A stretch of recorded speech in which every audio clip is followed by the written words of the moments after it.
You're listening to the N2K Space Network.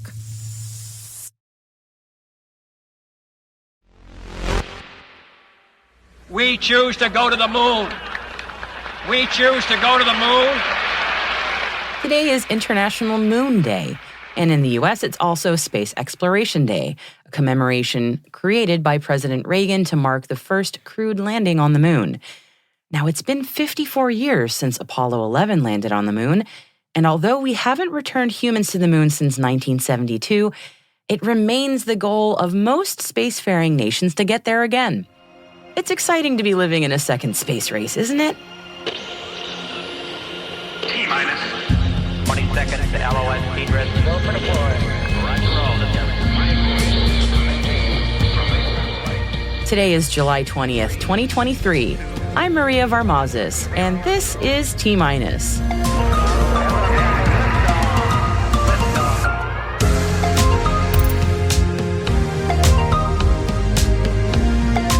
The UK Space Agency outlines future activity for the next decade. Turkey and the UAE strike deals to include space cooperation. Planet IQ lands a $59 million NOAA contract. And our guest today is Robert Aillon, founder of Leviathan Space, on Ecuador's signing of the Artemis Accords. Stay with us.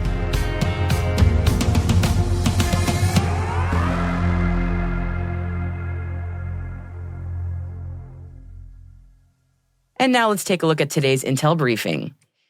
The UK Space Agency, or UKSA, has released a space exploration technology roadmap outlining future activity and funding for the next decade.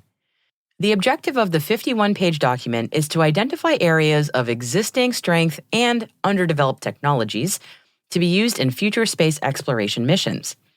It follows the first meeting of the newly reinstated National Space Council that was held on Wednesday.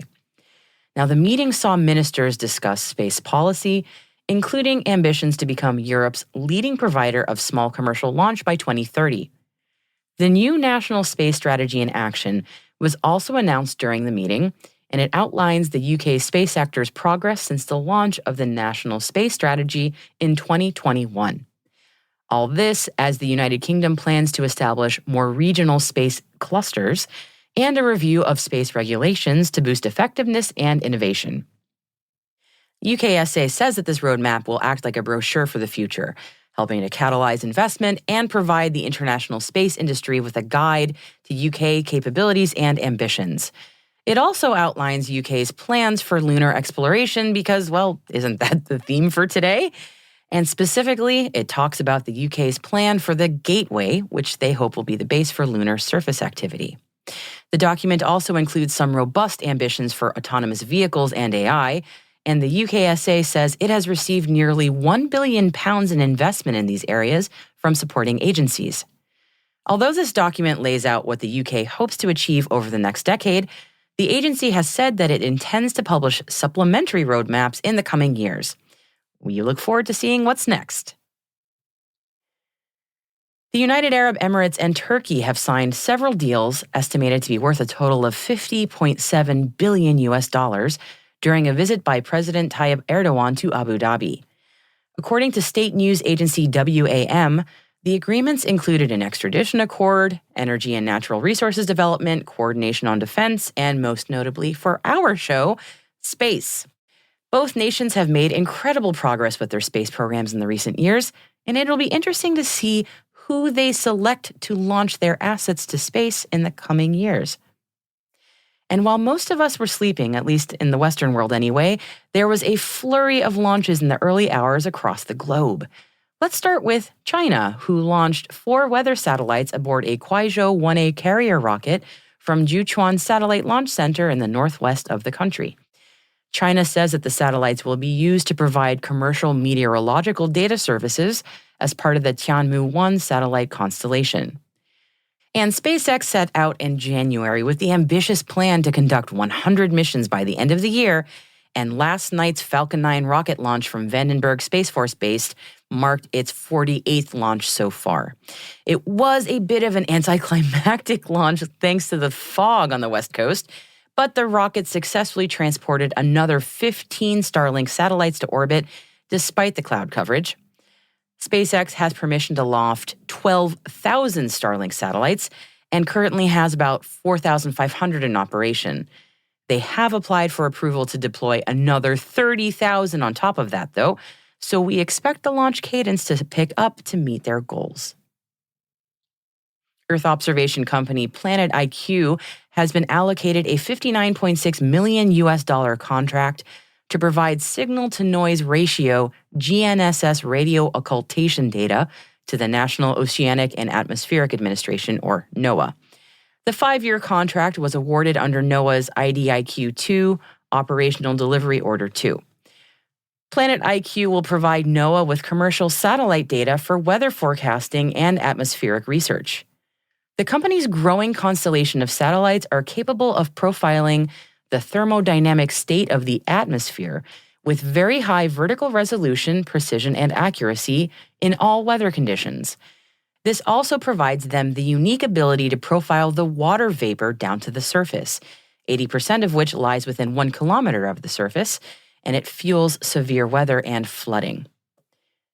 And it wouldn't be a T-Minus Daily News Roundup without at least one brief mention of the U.S. military. And today it seems that the theme of threats from adversaries in space continues to make headlines. General James Dickinson, who's commander of SpaceCom, said at an Aspen Security Forum panel that the U.S. is ready to defend space assets. When speaking about China and Russia, General Dickinson said, quote, "It's important to understand that we've got some competitors up there that are developing and demonstrating capabilities. That should cause us a bit of concern," end quote. You can read more of his remarks in the National Defense Magazine article, which we've linked for you in our show notes. And now on to our favorite satellite acronym, TROPICS, which is short for, brace yourself, Time-Resolved Observations of Precipitation Structure and Storm Intensity with a Constellation of Small Sats. Whew! And T-Minus covered the launch of these small hurricane hunters when they lifted off in New Zealand back in May. And it seems that they're growing up and now delivering their very first data. The microsatellites have collected their first view of hurricanes, offering scientists a new tool for understanding the inner workings of storms over shorter time spans. In late June, they monitored Hurricane Adrian as it developed near the west coast of Mexico before it steered away from land. And then came Beatriz, which developed into a tropical storm. Both observations provided important data, which NASA says will help scientists to better understand how storms will evolve. ASRC Federal has been awarded a 5-year, $320 million contract to perform repairs, operations, maintenance, and engineering, and that is an acronym known as ROAM, at NASA's Goddard Space Flight Center. ASRC is tasked with keeping the launch facilities up to date and the lights on in the science labs so that NASA can focus on the critical mission of furthering science through space exploration. The contract begins on August 1st at NASA's Goddard Space Flight Center in Greenbelt, Maryland, and Wallops Flight Facility, including U.S. naval operations on Wallops Island, Virginia. Luxembourg satellite company OQ Technology has signed a new technology memorandum of understanding with Saudi oil and gas company Aramco. Under the new agreement, OQ Technology will expand satellite IoT services and solutions for connecting Aramco's intelligent integrated node technology. The companies say that the agreement will create investment opportunities by converging automation and connectivity technologies, driving value creation in the Kingdom of Saudi Arabia.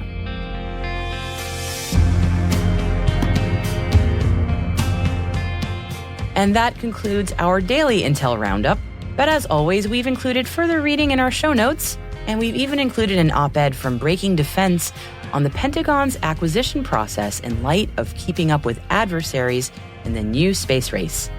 You can find all that and more in the link section of our show notes at space.n2k.com. And hey, T-Minus crew, if your business is looking to grow your voice in the industry, expand the reach of your thought leadership, or recruit talent, T-Minus can help. We'd like to hear from you. Send us an email at space@n2k.com or send us a note through our website and we can connect about building a program to meet your goals.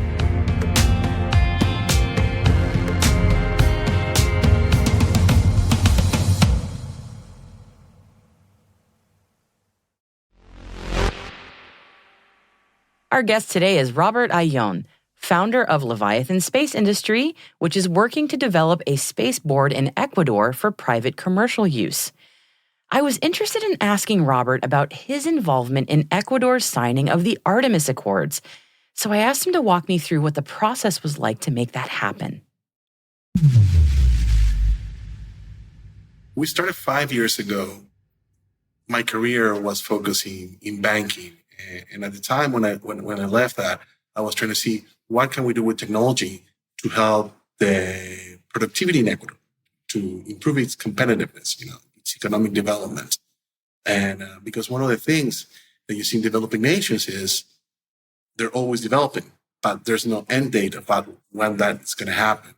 So I was trying to see what can we do with technology that can have a profound effect. And I definitely saw that space definitely touch every aspect of a local economy, from agriculture, communications, education, manufacturing, logistics.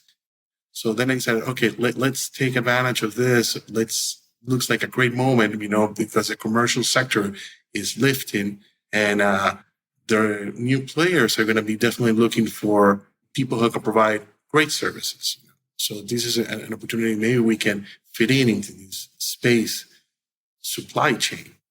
So as you know, Ecuador's geographic position, it's very unique. And I think it definitely offers something very meaningful that the market demands in case of access to communications, launches, the biodiversity and attractiveness of Ecuador through its geography. It's something that it can be very meaningful for the future. And starting now, we have to be ready for that. The first thing that we did, was form the company, Leviathan Space, thinking about the spaceport as the center. What can drive this in Ecuador, having this ecosystem develop. And then we saw the need for institutional developments, that we needed the institutions to get the people involved, get a voice, get people excited about this. And that's why we decided to open up the Guayaquil Space Society so that young people will be able to have that path of involvement, of activism. And we reached out to the National Space Society. They approved a chapter for us. It was the first of Latin America that was available. So it was very excited for us to be able to generate events, invite astronauts to participate, like Craig Johnson, that came over to visit Ecuador, and then getting the universities involved with their students. And through that, we definitely saw that we need to have a closer relationship to the space community, and the government needs to be very involved. So we had been advocating for the last 2 years so we could have Artemis as something that we can aspire to. We were able to talk to different government officials about the opportunities of Artemis. With that, we were able to drive that conversation into a very important lobbying effort. We took a very educational approach of engaging actors in the community, all the stakeholders, talking in this case to the universities, talking in this case to industry folks from the private sector, talking to the government officials in the Ministry of Transportation, the Ministry of Defense, the Ministry of Foreign Relations, and trying to drive that message. The timing also helped us, I think, because Ecuador has been going through a lot of changes in the last couple of months. And now there was an opportunity to show a positive message, something good, something that can definitely benefit the community. And I think that's what, when we had our conversation with Minister of Foreign Relations, Gustavo Manrique, telling him about what it entailed to join Artemis and what were the benefits for Ecuador in this case in the long term, to be able to be part of the community, drive the conversation, have a seat in the table. He was very excited. And then I was able to tell him, well, you're going to be going to Washington next week to talk about the Blue Bond for the Galapagos and do all the things. Let's try to put it on the agenda. And to my surprise, he said yes. So for us, it was very positive. So now we can definitely say that we're starting a path with Artemis that opens up a world of opportunities for Ecuador.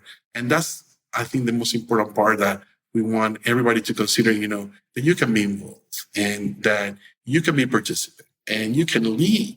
And I think that's so important, because what happens with our industries, agriculture, bananas, shrimp, coffee, cocoa, in this case, rice, fresh flowers, how can they play a role in space, to support the astronaut missions?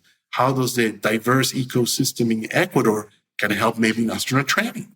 Maybe we can have the NASA astronauts come down to Ecuador and participate and scale one of the volcanoes or go to the jungle or do scuba diving and do part of that. And last year, Jared Isaacman for Inspiration 4 and now the Polaris mission, he brought the Polaris mission astronauts to train to Ecuador. So definitely opportunity for that to continue. And all these fantastic examples of the different applications for space. And I'm so impressed and I admire the work that you and your teams did to keep pushing through the points where often things will just kind of peter out, for lack of a better term, because that's where it gets really difficult. And you made it sound so easy, but I know it was a multi-year process. And I'm wondering if you have any advice for anyone else who may be in a similar situation as you, if they're trying to advocate for maybe their country joining the Artemis Accords, or maybe just trying to get a space program running into the bureaucracy, the politics, that kind of thing. Like any advice you would have for folks like that? The most difficult part is always for the community that is not space savvy and they do not understand the benefits or the technology, how it impacts them. So that's the hardest part to do. And that's where we definitely need to be prepared to elaborate the right, not only topics, but the right arguments to be able to show what it means for them and how they benefit and how it impacts them. Because everybody asks, and how much is this going to cost me? And how does that affect me? How much work it's going to put on my table? And that's where we have to drive the conversation about technology is going to help you, it's going to drive you more competitive. This is not going to, in this case, for the private sector, not going to cost you anything right now. But what it does is opens up technology, opportunity for research, opportunity for collaboration, opportunity for branding your products. And I think that's really important for them to start making a click. Absolutely. Making things relevant is always the key challenge there.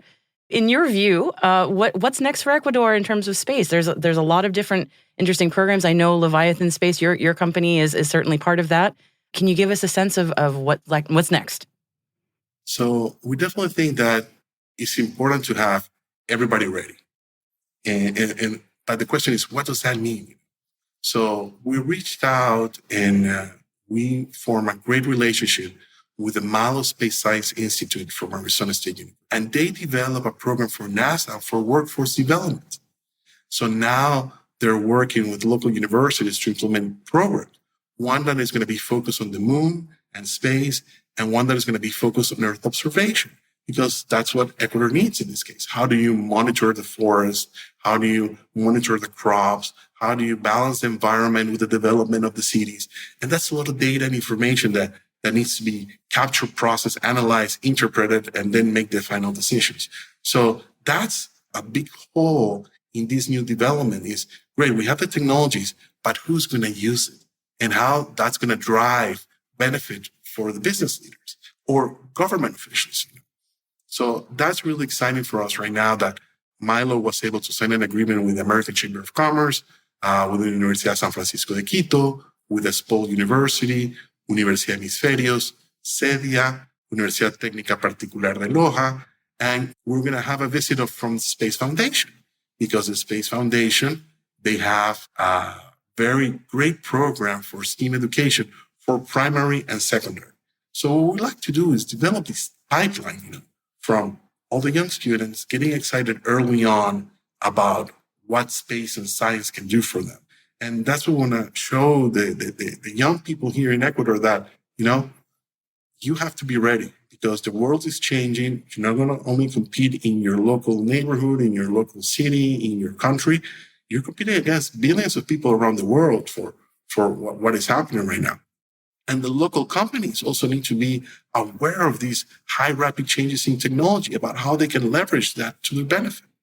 And that's how we're starting and how we're promoting, because we definitely want to emphasize the use of research, applications, how we can go ahead and apply that for our crops, for diseases. Like in the case of the banana plants, there's a lot of funguses that definitely provide a lot of harm. So there's a lot of opportunities there to see, because in space, it's such a wonderful laboratory to do science, because the conditions cannot be replicated on Earth.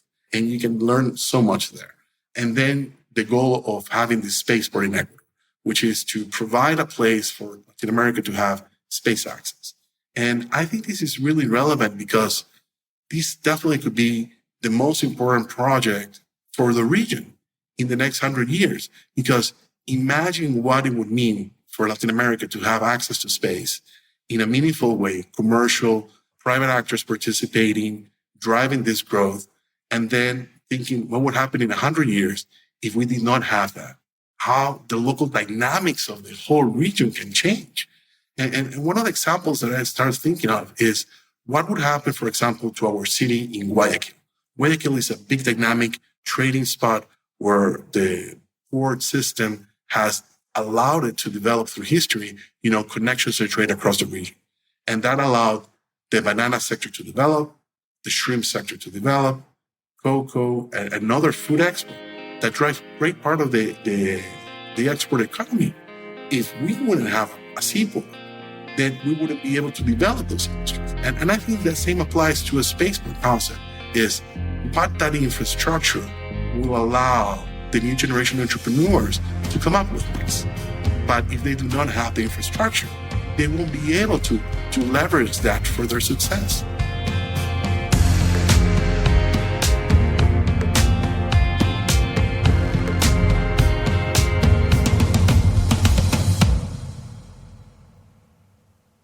We'll be right back. And welcome back. And for today's closing item, did you know that 54 years ago, Apollo 11 landed first men on the moon? Okay, yeah, I know you knew that. So for today's closer, I wanted to give a shout out to two of my favorite projects about the Apollo 11 moon landing. They both let you relive the entire Apollo 11 mission from beginning to end, the whole experience in real time. For those of us who weren't alive then, or just weren't there or weren't paying attention, until someone invents a time machine anyway, these projects give you such a great sense of the Apollo 11 mission, the chatter, the mission minutia, and how long everything really took. If you only go to one website today, it should be apolloinrealtime.org. It features Apollo 11, 13, and 17 missions, but I'm listening to Apollo 11 today. Every bit of text and audio-visual data related to this mission replays for you in sync in real time, in a very context-rich display. And of course, you can replay any and all of it whenever you want in case you happen to miss it. The website is a massive undertaking by Ben Feist, who works on data visualization and informatics software at NASA, and it's really excellent work, so kudos to Ben. And if you want kind of a TLDR version of the Apollo 11 mission as a play-by-play, you can get one on Twitter. There's a neat project by the Smithsonian's National Air and Space Museum on Twitter called Relive Apollo 11. And yeah, that's the Twitter username also, @Relive Apollo 11. In 180 characters or so, you're getting updates on the Apollo 11 mission on your timeline, just like as if NASA's Twitter account had actually existed in 1969. Man, can you imagine if it did?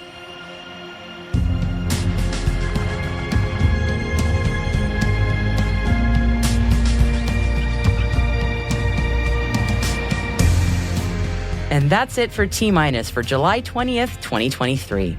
For additional resources from today's report, check out our show notes at space.n2k.com. We're privileged that N2K and podcasts like T- are part of the daily routine of many of the most influential leaders and operators in the public and private sector, from the Fortune 500 to many of the world's preeminent intelligence and law enforcement agencies. This episode was produced by Alice Carruth. Mixing by Elliot Peltzman and Trey Hester, with original music and sound design by Elliot Peltzman. Our executive producer is Brandon Karpf. Our chief intelligence officer is Eric Tillman. And I'm Maria Varmazis. Thanks for listening. We'll see you tomorrow.